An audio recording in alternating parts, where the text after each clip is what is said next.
మార్గమైన కార్యక్రమం. నెక్స్ట్ ఇప్పుడు ఏం చేయాలో మీరు కూడా ఆలోచించాలి. ఆ రిషికొండ ప్యాలెస్ ఏం చేయాలి, ప్రజావేదిక ఏం చేయాలి. నాన్ సీరియస్ కాదు పరసాద్ గారు, నువ్వు ఆయన తీసుకునేది కాదు. ఏంటి ప్రజాధనాన్ని ఈ విధంగా దుర్వినియోగం చేస్తే మనలో ఏంటి చైతన్యం, ప్రజా చైతన్యం ఏంటని అడుగుతున్నాం. బాధ్యత లేకుండా ఇష్టానుసారంగా చేసి తప్పించుకోవాలనుకుంటే ఇది రైట్ అని అడుగుతున్నా. నేను 14 ఏళ్ళు సీఎంగా ఉన్నా, అంతకుముందు 5 ఇప్పుడు కూడా ఉన్నాను. ఎప్పుడు నేను ఇలాంటి ప్యాలెస్లు కట్టాలి గవర్నమెంట్కి అనుకోలేదు. ఏంటి ఆ ప్యాలెస్, ఎక్కడి నుంచి కడతావు నువ్వు, ఎక్కడిది డబ్బులు? ఇది టూరిజం, మొత్తం టూరిజంతో ఖర్చు పెట్టుంటే ఈ 500 కోట్ల రూపాయలు కనీసం సంవత్సరానికి 1000 కోట్ల రూపాయల ఆదాయం వచ్చేది టూరిస్టులు వచ్చేవారు.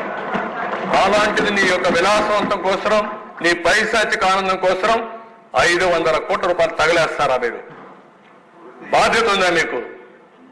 అడిగేవాళ్ళు లేకపోతే ప్రజల్ని మోసం చేస్తే నమ్మతారనే ఉద్దేశంతో మభ్య పెడుతూ మళ్ళీ మాట్లాడుతున్నారు వచ్చి ఈరోజు మళ్ళా స్టేట్మెంట్ ఇస్తామని.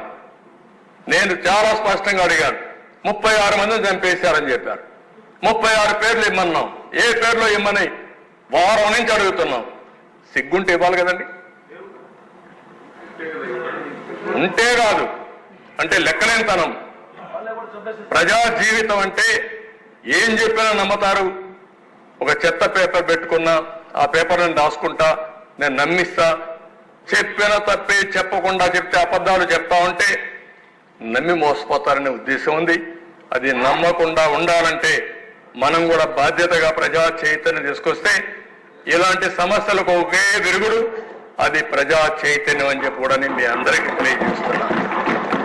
బాధ ఉంది, ఆవేదన ఉంది. మనం హామీలు ఇచ్చాం, సూపర్ 6 చెప్పాం. చూస్తే భయం వేస్తా ఉంది. ముందు కదలలేకపోతున్నాం. ఈ విషయాలు రాష్ట్ర ప్రజానీకం కూడా ఆలోచించాలి. సీరియస్గా ఆలోచిస్తే తప్ప ఈ సమస్యగానే ఎప్పుడూ ఉంటుంది. ఏ నాయకుడైనా సరే, పబ్లిక్ లైఫ్లో ఉండే నాయకుడు, ప్రజా జీవితంలో ఉన్న నాయకుడు బాధ్యతగా ఉండాలి.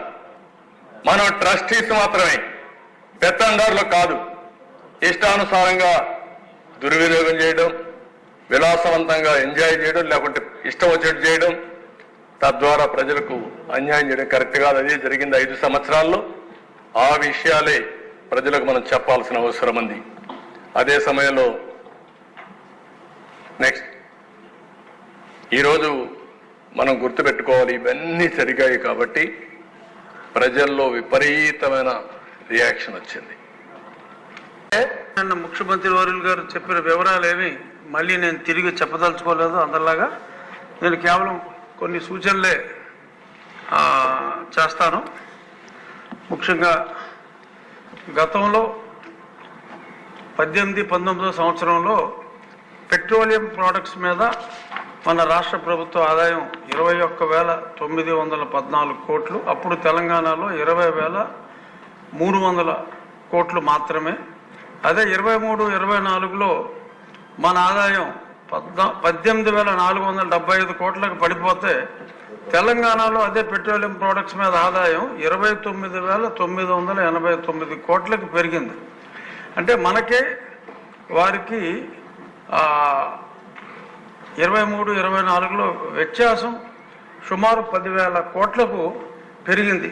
దీనికి కారణం అనాలోచితంగా ఆ ట్యాక్స్ ఈ ట్యాక్స్ అని చెప్పి రకరకాల ట్యాక్స్లు వేసి రావాల్సిన ఆదాయాన్ని పూర్తిగా పోగొట్టుకొని తెలంగాణ నుంచి కానీ, తమిళనాడు నుంచి కానీ, ఇటు కర్ణాటక బార్డర్ నుంచి కానీ వస్తే అక్కడ ట్యాంక్ ఫుల్ చేసుకుంటున్నారు. మళ్ళీ ఇక్కడి నుంచి వెళ్ళాక మళ్ళీ అక్కడ ట్యాంక్ ఫుల్ చేసుకుంటున్నారు తప్ప, గతి లేనివాడు తప్ప మత్తున్నవాడు ఎవడో ఇక్కడ పెట్రోల్ కానీ డీజిల్ కానీ కొట్టించుకోని పరిస్థితి.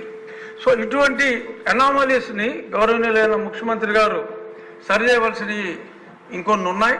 ఇటువంటివి సరి చేసుకుంటే ఆదాయం కూడా గణనీయంగా పెరిగే అవకాశం ఉంది. అలాగే మిగిలిన రాష్ట్ర ఆదాయం కూడా 18-19లో తెలంగాణ మనం నెక్ టు నెక్ ఉంటే, మరి ఆయన ముఖ్యమంత్రిగా దిగిన తర్వాత రాష్ట్రం అధ్వానంగా ఎలా అయింది, తెలంగాణకి మనకి రాష్ట్ర ప్రభుత్వ ఆదాయంలో 23-24కి 1500 గ్యాప్ ఉన్నది 45,000 కోట్ల గ్యాప్కి వెళ్ళింది. సో ఇది గౌరవనీయులైన ముఖ్యమంత్రి గారి దృష్టికి తీసుకొస్తే చాలా సవరణలు చేసుకునే అవకాశం ఉంది. ఇంకొద్ది 2 నిమిషాల్లో ముగిస్తాను అధ్యక్ష, ఎక్కువసేపు తీసుకోను. ఇప్పుడు ఈ అప్పులు ఏదైతే చూపెట్టారో 9,73,000 వరకు, 73,000 కోట్ల వరకు, నేను గతంలో ఈ అప్పుల మీద సిఏజీ ముర్ము గారిని, గిరీష్ ముర్ము గారిని కూడా 2 సార్లు కలిశాను. కేంద్ర ప్రభుత్వానికి కూడా ఈ అప్పులన్నీ సవివరంగా హెడ్ బై హెడ్ నాకు ఇన్ఫర్మేషన్, వచ్చిన information head by head cross verify చేసుకుంటే సుమారు 11 లక్షల కోట్ల రూపాయలు వచ్చింది.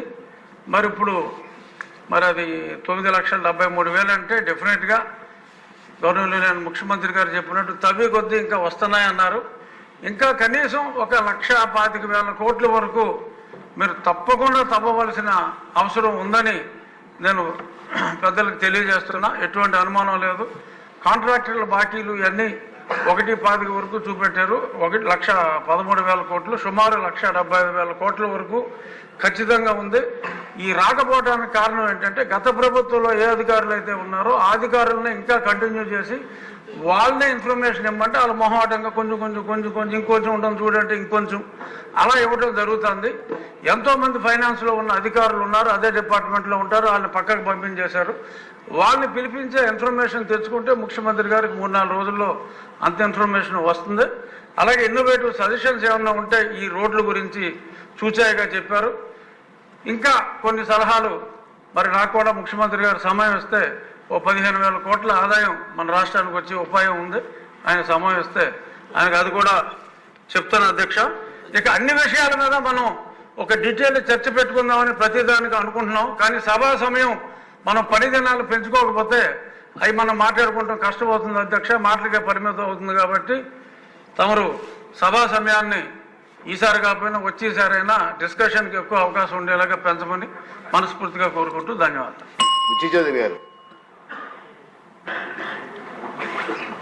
అధ్యక్ష,